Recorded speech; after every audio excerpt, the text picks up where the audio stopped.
सीधे सीधे शेयरों पर आ जाते हैं और शुरुआत करते हैं कि कहां पर आपके लिए ट्रेड के मौके बनेंगे, कहां पर आपके लिए कमाई होगी आज शेयरों में। शुरुआत रचना जी आपसे करेंगे। गुड मॉर्निंग, बताइए आपके शेयर्स कौन से होंगे आज के लिए? जी, गुड मॉर्निंग। और मेरी तरफ से जो शेयर्स रहेंगे उसमें एक रहेगा आज परसिस्टेंट। परसिस्टेंट के फ्यूचर्स को हम लॉन्ग कर सकते हैं और मेरे हिसाब से यहाँ पे जो आईटी में जो तेज़ी बनी हुई है, जो हमने कोफोर्ज वगैरह में भी जैसा मुँह देखा है पिछले कुछ दिनों में, ये यहाँ पे भी रेप्लिकेट होने के लिए पूरी की पूरी तैयारी है। 59.30 के आसपास परसिस्टेंट के फ्यूचर्स बैठे हुए हैं। अगर हम यहाँ पे 58.50 का स्टॉप लॉस लगा के इसको लॉन्ग करें और अगर 2 या 3 दिन का टाइम दें इसको, तो मेरे हिसाब से ये काउंटर 6150 एंड 6200 की तरफ जाता हुआ हमें बहुत ही जल्दी दिख सकता है। तो 6150 एंड 6200 का टारगेट एंड 5850 का स्टॉप लॉस, उसके साथ में हम परसिस्टेंट के फ्यूचर्स को लॉन्ग करेंगे। और उसी के साथ जो एक और काउंटर मैं देना चाहूँगी, but that would be buy only on dips, that would be L and T. L and T के दिसंबर के फ्यूचर्स की हम हिसाब से लेवल्स की बात अगर करें, तो यहाँ पे काफ़ी स्ट्रॉन्ग मूव आया है पिछले 2 दिन में। इसीलिए इसमें पहले डिप चाहिए होगा हमें और माइनर पुलबैक आ सकता है। तो माइनर पुलबैक में अगर 3700 होल्ड कर जाता है तो हम यहाँ पे लॉन्ग करेंगे, that is a conditional long. और 3700 के स्टॉप लॉस के साथ अगर लॉन्ग करा जाए, तो 3820 एंड 3850 के नंबर्स यहाँ पे हमें 2 टू 4 डेज़ में दिख सकते हैं। ठीक है, तो एल&टी को लेकर कंडीशनल लॉन्ग है। देखिए, कल ये शेयर बहुत तेज़ रफ्तार से भागा है और उसकी वजह ये थी कि जिस तरह से महाराष्ट्र में बड़ी जीत के साथ बीजेपी की सरकार बन रही, तो इंफ्रा को लेकर जो पुश है, वो आगे भी जारी रहने की उम्मीद है। तो ये आपके लिए बाय ऑन डिप्स की रणनीति एल&टी के शेयर पर 3750 के ऊपर कल इसने क्लोजिंग दी है। और दूसरा जो शेयर होगा वो है आईटी से परसिस्टेंट। लगातार हमने चौथे सत्र में तेज़ी देखी है। 6000 रुपये का आपके लिए टारगेट बन जाएगा और 5850 रुपये पर आपको स्टॉप लॉस लगा के चलना है। तो दोनों के दोनों शेयर हो गए रचना जी की तरफ से तेज़ी वाले ही। किरण जी, गुड मॉर्निंग, बताइए आपके स्टॉक्स कहाँ हैं? भरोसा आपका कहाँ पर बन रहा है sir? Very good morning everyone. So overall जिस तरह का मार्केट स्ट्रक्चर है और जिस तरह का हम बाउंस बैक देखते हैं, हम कहीं ना कहीं लार्ज कैप के साथ ही आज बैठ लेंगे। एक जो कॉल है वो रिवर्सल कॉल रहेगा और दूसरा जो कॉल है वो ट्रेंडिंग स्टॉक रहेगा। तो जो रिवर्सल कॉल है उसमें हीरो मोटर कॉर्प रहेगा। आप अगर देखोगे हीरो मोटर कॉर्प का चार्ट, तो डेली चार्ट के ऊपर एक falling channel breakout already hero motor Corp ने दे दिया है। साथ ही साथ आप इंट्राडे चार्ट्स देखोगे तो वहां पे एक inverted head and shoulder pattern breakout है। लास्ट वीक हमने अशोक लीलैंड को सजेस्ट किया था 215 220 के आसपास, वहां पे एक अच्छी खासी रैली आ चुकी है। तो there are very good chances कि आप टू व्हीलर स्टॉक्स में भी एक अच्छी खासी रैली आ सकती है। तो हीरो मोटर कॉर्प हमारा प्रेफर्ड चॉइस रहेगा। 4850 के आसपास आप लॉन्ग कीजिए। 1 से 2 दिन में 4950 तक की एक रैली आप देख सकते हो and 4800 as a stop loss हमें मेंटेन करना है। तो हीरो मोटर कॉर्प हमारा पहला कॉल रहेगा। दूसरा जो कॉल रहेगा वो फार्मा में से रहेगा। फार्मा में थोड़ा डिवाइडेड परफॉर्मेंस है, लेकिन Divi's laboratory is doing very good. अगर आप उसका डेली चार्ट देखोगे तो एक कंसोलिडेशन जोन में है। कहीं ना कहीं हमने देखा था कि फ्रॉम अक्टूबर मंथ स्टॉक ने 6000 6100 के हाई बनाए थे।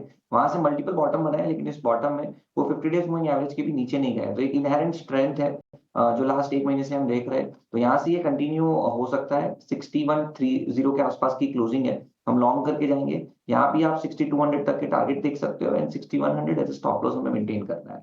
तो डीवीस लेबोरेटरी एंड हीरो मोटोकॉर्प हमारे दो प्रेफर्ड पिक रहेंगे।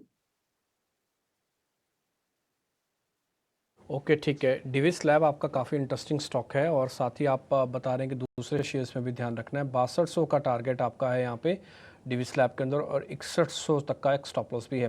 विशाली, आपके ट्रेड कौन से हैं? तो एक्चुअली हम देख रहे हैं चंद दिनों से कैपिटल गुड्स में एक अच्छे से मूवमेंट हो रही है। एबीबी अच्छे से चल चुका। कल हमने देखा कि कमिंस में एक अच्छा सा मोमेंटम शुरू हुआ है and technically very well place. तो मेरा एक बाय रिकमेंडेशन होगा कमिंस इंडिया पे। टारगेट रहेगा 4800 4850। और दूसरा है Indus towers. So Indus towers में भी हम देखें कि जस्ट मोमेंटम शुरू ही हुआ था एंड अभी तक ये स्टॉक में एक सपोर्ट पे ही रुका है। तो I think risk reward ratio भी सही है। 330 के स्टॉप लॉस के साथ 345 का टारगेट।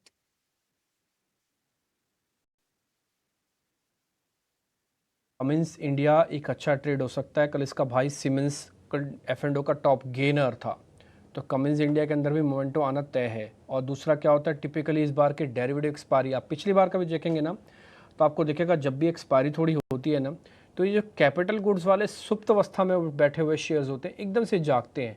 ना जाने क्या होता है कि इनके पास ये मेरे तो खैर बैक टेस्टिंग में करता रहता हूँ इधर उधर की चीज़ें, बट ये मैंने कई एक्सपायरी से जाके चेक किया कि डेरिवेटिव एक्सपायरी पे एकदम से कमिंस और सिमंस आ जाएगा।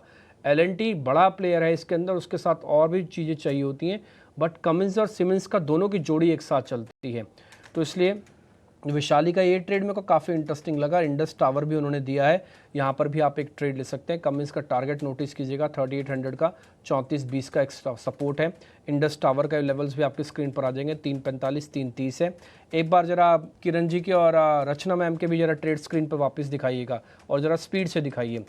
तो किरण सर ने जो ट्रेड दिए हैं, हीरो मोटोकॉर्प दिया है, आप इस पे भी एक बार सौदा बना सकते हैं चाहें तो। ध्यान रखिएगा थोड़ा स्टॉप लॉस वगैरह का, थोड़े खिंचे हुए शेयर हैं, 1-2 दिन से थोड़े चले हुए शेयर हैं। 4950 का एक टारगेट होगा और 4800 का स्टॉप लॉस है। और दूसरा एक डिविस लैब भी उनकी लिस्ट में है, ये भी आप शेयर ध्यान रख सकते हैं। 6200 रुपये तक का टारगेट यहाँ पर है, 6100 का स्टॉप लॉस है। रचना मैम का भी शेयर एक बार जरा स्क्रीन पर दिखा दो, वो भी आप नोटिस कर लीजिएगा। परसिस्टेंट IT की कंपनी, 6000 रुपये तक का टारगेट है, इस पर 5850 का एक स्टॉप लॉस है। IT के अंदर कल थोड़ी प्रॉफिट बुकिंग हुई, लेकिन लास्ट में आते आते मिड कैप IT ने अपना दम दिखा दिया था। तो परसिस्टेंट एक शेयर है जिसमें आप थोड़ा ध्यान रख सकते हैं। आगे बढ़ जाते हैं और इस समय की जो पोजीशनिंग है मार्केट की वो आपको ही बता रही है। अभी थोड़ा लेवल्स भी चल रहे हैं, तो मैं ज़रा लेवल्स भी आपको बता देता हूँ। निफ्टी के अंदर इस समय का टिक, एक बार ज़रा टिक दिखाएंगे निफ्टी के आप, निफ्टी के, और एक बार ज़रा बैंक निफ्टी के टिक्स दिखा दीजिए। उसके बाद फिर हम थोड़ा और आगे बढ़ेंगे। नवरत्न शेयर भी आपके सामने रखेंगे। चंदन तापड़े भी इस बीच मेरे साथ कार्यक्रम में जुड़ गए हैं, man from Motilal Oswal. Chandan sir नमस्ते, बहुत शुक्रिया, थैंक यू वेरी मच समय देने के लिए। बताइए सर आपके आज के ट्रेड कौन से? Good morning Dimpy, thank you so much. तो सबसे पहले तो देखिए बाजार ने एक की लेवल से सपोर्ट लिया है।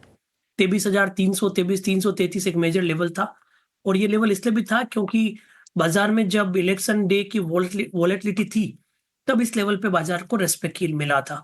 तो 23,333 एक मेजर सपोर्ट का काम किया है, और अब मेरे हिसाब से बाजार का जो हायर बेस है वो कहीं ना कहीं 23,950 के आसपास बनना चाहिए इस रैली को ऊपर में 24,444, 24,750 तक के बाउंस को एक्सटेंड करने के लिए। स्टॉक वाइज बात करें तो निफ्टी IT पे हमारा पॉजिटिव रुझान है। पूरा का पूरा निफ्टी IT यहाँ पे एक ब्रेकआउट प्ले कर रहा है। I think one of the strongest sector इस मार्केट में है, जहाँ पे न्यू लाइफ टाइम हाई देखने को मिले हैं। टेक्निकली बात करें तो मल्टीपल प्राइस पैटर्न्स के फॉर्मेशन के साथ निफ्टी IT में ब्रेकआउट हुआ है।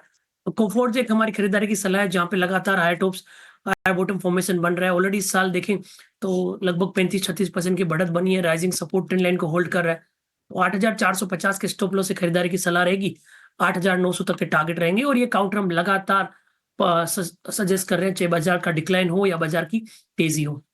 दूसरा ट्रेड रहेगा फेडरल बैंक। बैंकिंग सेक्टर में देखें तो फेडरल बैंक अपने आप को होल्ड कर रहा है। 4-5 दिन पहले इसने 195 का हायर बेस बनाया था with the support of 50 day exponential moving average. वहीं 210 का जो मल्टीपल बैरियर है वो डिसाइसिवली पार कर रहा है।